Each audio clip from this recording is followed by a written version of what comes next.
If you're anything like me, you have been absolutely bombarded on social media by bodybuilders or a bunch of clueless teenagers who have never struggled with their weight, giving you some sort of fat loss advice like, just eat less and move more, bro. Or, just put down the fork. You watch it, you feel ashamed, you know it should work, and you use every ounce of discipline that you have to eat as little as possible for the next 2 weeks. But then you rebound. You're riddled with guilt and shame. Why can't you just fucking stick to it? How is everybody else so motivated? Look, I was in the exact same position for fucking years. I was 110 kilos, hated the way I looked in clothes, hated getting my picture taken, and wanted nothing more than to lose weight. And now, as a guy who has lost over 80 pounds and kept it off for 4.5 years, and also now helps people like me and you lose 20, 30, 40, even 50 kilos and keep it off forever, in the next 5 to 10 minutes, I am going to teach you why just eat less and move more, bro, will never work for you. So the first mindset shift I had to make when I was 110 kilos is going from trying to eat as little as possible to trying to eat as much as physically possible while still losing weight. I used to brag to myself and others about how little I had eaten in a day. Breakfast?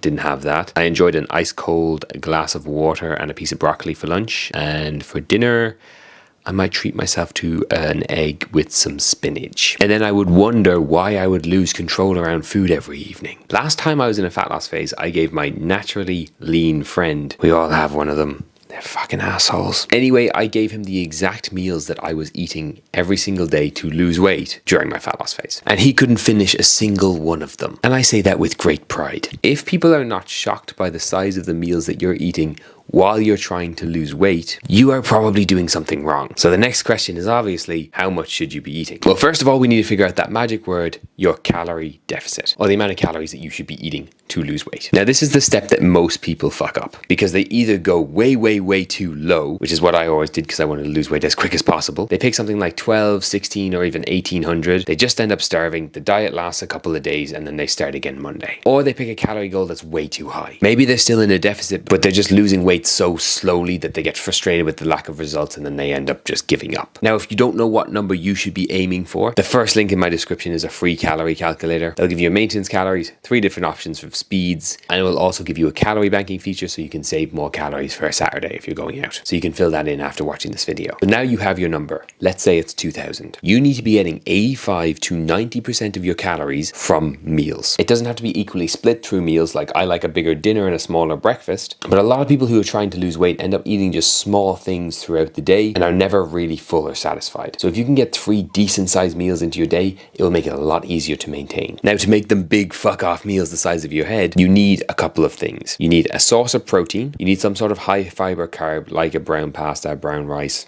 veggies. The most important, you need a lot of fruit and a lot of veg. If you don't love prepping or cooking like me, just buy these frozen bags. They're amazing. Don't make them too complicated. It does not need to look like an Instagram meal. Just use seasoning to make them tasty and do things that will get the job done. So that's the eat less side debunked. Now let's move to the move more. Now logically it makes sense. Move more and you'll burn more calories. But people way overestimate the importance of your movement while trying to lose weight. Specifically gym workouts or intense cardio. I have literally worked with people who have had injured legs and could not walk and we still lost weight. This guy went to the gym maybe 12 times in the 6 months we worked together. All we did was focus on steps. Now, at the same time, I've worked with a lot of people who've been a lot more active than that, but I wanted to show you each side of the extreme. Whenever we open any app on social media, we are spammed by people doing 20-kilometer runs and showing us their 6-day gym split, and it's just not necessary. Whenever I started a fat loss journey, the first thing I focused on was activity. Let's get to the gym 5 to 6 days.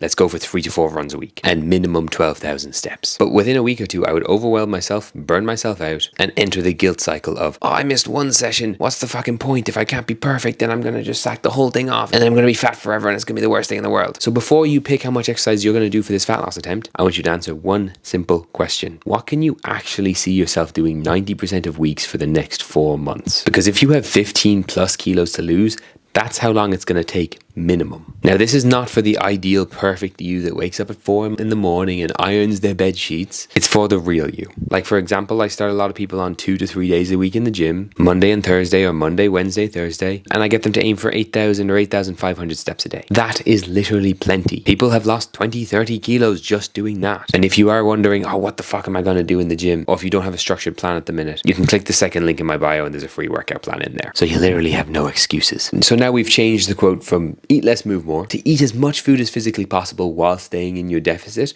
Move more, but don't set your standards so high that you completely overwhelm yourself and give up within a couple of weeks. The biggest fuck up most people make in their fat loss journey is usually in the initial setup, and it is setting their standards too high. Like imagine you were starting off in a video game and you rocked up there with no armor, a shitty little sword, and you tried to beat the final boss. You would get bummed. But if you start by beating up the little guys, leveling up, getting better armor, getting better weapons, getting more skilled at the game, and progressing at a decent rate, a couple of hours in, the mobs you were fighting at the start of the game are now easy. That is how I want you to treat your fat loss. You are currently a noob. The people posting online, even the bodybuilders who have gone from a bulk to a cut, are level 99 sweats who live in their mum's basement. So you need to start acting like someone who's new to the game. Learn the basic dynamics, focus on slowly making improvements, work on leveling up your steps and the weights that you're lifting in the gym and the amount of times you're going to the gym and the amount of calories you're eating and how your meals look and the amount of protein you're getting in. And over time, you will get better. You will see failures, you will make mistakes, and you may die a few times. Only in the video game, I hope. But if instead of trying to be perfect, you focus on making small improvements, you will become whatever level you want to be. If you want to become that 99 level sweat, go for it. If you want to become level 70 and really comfortable with your body, go for it. But you can't start off with expecting yourself to be perfect. Now, if you are struggling with just put the fork down, or in real life words, emotional eating, losing control around food, incredible hunger during fat loss, and evening snacking, next week's video will be covering that. So I'd probably hit the subscribe.